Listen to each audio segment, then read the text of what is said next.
Studio has been hyping up the upcoming release of FNAF Security Breach by releasing short clips of an old Freddy Fazbear cartoon called Freddy and Friends on Tour. These 4 uploads, styled like an old Hanna-Barbera cartoon like 1969 Scooby-Doo or 1958's Yogi Bear, have been a huge source of information about this upcoming game, with each one hiding a frame or two screenshot of an existing animatronic in the middle of the episode, as well as the more focused reveal of a new animatronic towards the end. So, hidden in the middle of episodes, you see glitches showcasing Chica, Roxy Wolf, Monty Gator, our security guard from the game's first teaser, but now with yellow eyes, and these creepy bots, which we later learn in the game's trailer appear to be the service bots that are wandering around the Security Breach's mall complex. Meanwhile, at the end of each video, you had the reveal of the Sun and Moon guy, Evil Vanny, and of course, Music Man! There's even the reintroduction of Glitch Trap, who, in the final video, can be found by piecing together the upload's 20 purple and yellow glitches kind of like a puzzle. Probably one of the coolest ideas for a teaser reveal that I've ever seen, and honestly, just a really smart callback because, based on the YouTube description for these videos, these things are coming from the Fazbear Entertainment Archive. And what are we doing with these old tapes? We're assembling them, just like we saw with FNAF VR, where assembling the tapes also assembled Glitch Trap. So, yet again, we assemble a series of tapes, the glitches get stronger, upload after upload, and boom! Gold Bunny make people go bye-bye. I don't know if they meant this intentionally or not, but still, cool detail. And then, just a couple weeks ago, the actual trailer came out and confirmed a lot of what we were seeing. There's all the animatronics, there's the creepy service bots, there's Music Man! We know basically everything that's in this game because we've seen basically everything that's been teased. Well, except for one thing. Through all the reveals and teasers and trailers, one thing remains a mystery. There is still one teased item that hasn't been revealed, and that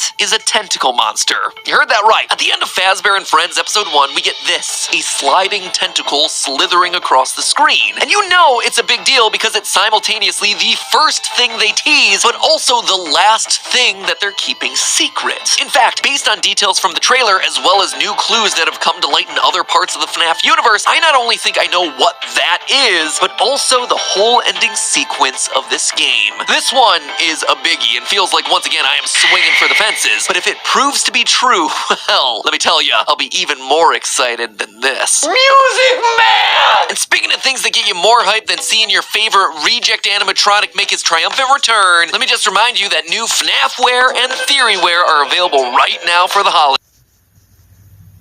Long, slimy black tentacles, and that is Nightmarion, the Nightmare Puppet, who came out as part of the Halloween update for FNAF 4 way back when I still had hopes that this series would end with 4 games. Oh, what a fool I was. And who we more recently saw in FNAF VR's Night Terrors minigame. This thing is like a hentacle that is just waiting to happen. Probably a hentacle that's already happened, to be honest, but I dare not look in that direction. So, staticky screen, immediately your mind is going to jump to this character. And from a story standpoint, this would also make some level of sense. I mean, William Afton is back in the form of Glitch Trap, so presumably the puppet, this protector of lost souls that stands opposed to him, would try its best to come along for the ride too in an effort to thwart him once more. One problem with all this, though, Nightmarion isn't canon. I mean, it is, but it isn't. It's complicated. Go figure, it's FNAF. Big surprise there. You see, Nightmarion's original appearance in FNAF 4's Halloween update is not canon, something confirmed by Scott a long time ago before that DLC launched. Its appearance in FNAF VR, on the other hand, is canon, but not in the way you think. This is because FNAF VR is itself a video game produced by Fazbear Entertainment, so Nightmarion in the world of FNAF is no better than Mario, or Master Chief, or a Slender Man. It's a video game character, and as far as we know, that's it. It's not an actual active part of the real-world lore in that universe. And you see, it's the lore that provides us another problem here. Canonically, the puppet is burned away.